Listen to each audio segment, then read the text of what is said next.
my name's Eben, part of the EchoStar family, where we have Dish Networks, Sling TV, and also Hughes Network Systems. But today I want to talk to you about the more exciting part of our business, the Boost Mobile network. 2019, we had a vision for our customers that we wanted to do something new and different for our customers. But we didn't own a single tower. And yet we saw the promise of what Open RAN could give us in terms of having a system where architecture could change very quickly and where we could manage a diverse supply ecosystem in a way where we are actually more in control of what's going on. And so in 2020, we started to build the network. We started to build the country's first nationwide, cloud-native Open RAN network. And today, we operate the world's largest Open RAN network that lives in the public cloud. And we've done all of that in record time. And actually, yesterday, we filed with the FCC for our requirement of having activated 24,000 towers nationally, covering more than 80% of the United States. But the important thing is that we did this using almost exclusively American vendors and those of very, very close allies. American vendors and close allies make up 100% of this entire network. Didn't give up anything on supply chain, we didn't give anything up on control, and we've maintained the ability to manipulate our architecture as the situation demands.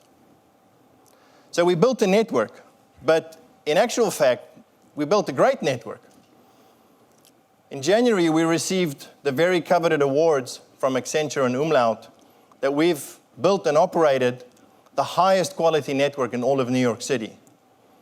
The toughest, densest populated city in the world up against the best this industry has to offer, demonstrating that Open RAN not only works, but it also provides absolutely fantastic quality.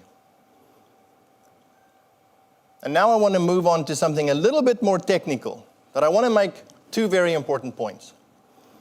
The first one is a little bit more on the technical side. This year, we have changed two very significant portions of our architecture without our customers being aware of it at all. And we did so in days, not months or years like we would have if we used a different architecture. We're able to do that because we live in the cloud, and therefore we can innovate at the speed of the cloud. And we used Open RAN, which gives us open interfaces together with security.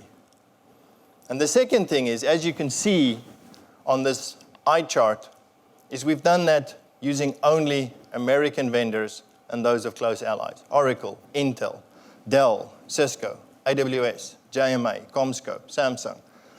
That's the entirety of our network that we've put together to be able to provide these services, this great network to United States citizens. And so the takeaway that we have gone through over the last couple of years that I want to make very clear to all of you are three things. One, Open RAN is not a science experiment. It really works. We've built the world's largest network. We've built an American nationwide network covering 80% of the population. Two, the architecture is flexible. We've been able to change components in the architecture without our customers knowing that we're doing this.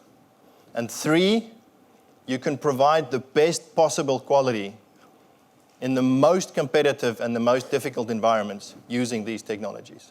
So what we've demonstrated at EchoStar and Boost is that Open RAN is mature, Open RAN is secure, and Open RAN is the future. Why does this matter? Well, earlier this year, there was a very significant cyber attack on US telecommunications infrastructure, Salt Typhoon, now attributed to CCP. What alternative do we have for American-led innovation for the next generation of mobile technologies if we have to rely on foreign vendors, such as those provided by the Chinese? How do we end up with an ecosystem that fosters American innovation, that allows the US to lead the next generation of mobile innovation? Well, the answer is easy. It's cloud native, open architecture, Open RAN, that we've demonstrated actually does literally everything that it says it will do. And AI matters. And AI matters not because it generates PowerPoints quicker than we can. AI matters because it will influence how trillions is spent. And China knows this. And AI RAN and Open RAN are not competitors to each other. They are not alternatives to each other. They're orthogonal to each other. And here's the kicker. AI RAN actually works super well on Open RAN because Open RAN was designed to accept third-party technologies such as Open RAN quickly and easily in a way that fosters innovation for us to move forward. But seeing as this is a policy discussion, I will close by making two very firm suggestions. First is on spectrum. Now, no network, regardless of how innovative that network is, functions well without high-power licensed spectrum. And so the first is that we need a very robust pipeline of high-power licensed spectrum. Industry, government, and academia need to identify new bands, clear them, and auction them. And yes, the FCC needs to be able to auction spectrum. The second one is somewhere where we can use the spectrum we already have in a better way. And that's where the US can lead. We already have this band. It's called CBRS, the innovation band. It's a band that has shown us how we can have multiple people using the same band and innovate in the same band. But the fact that it's low power means that its benefits have not been seen. So here's the great thing. What lies before us is the ability to lead and to have a win-win-win situation immediately.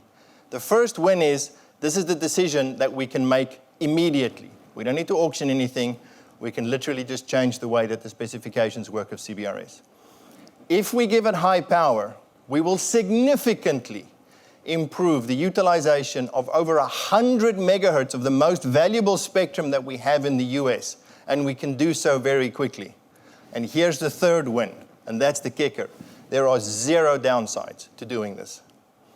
Not a single existing incumbent will be prejudiced if we do this, especially rural carriers, but even in the cities. And with the submission that we've made to the FCC, we've conclusively and scientifically proven over and again that by reusing existing standards that we're already using and adapting to this band, we can have this win-win-win in almost no time.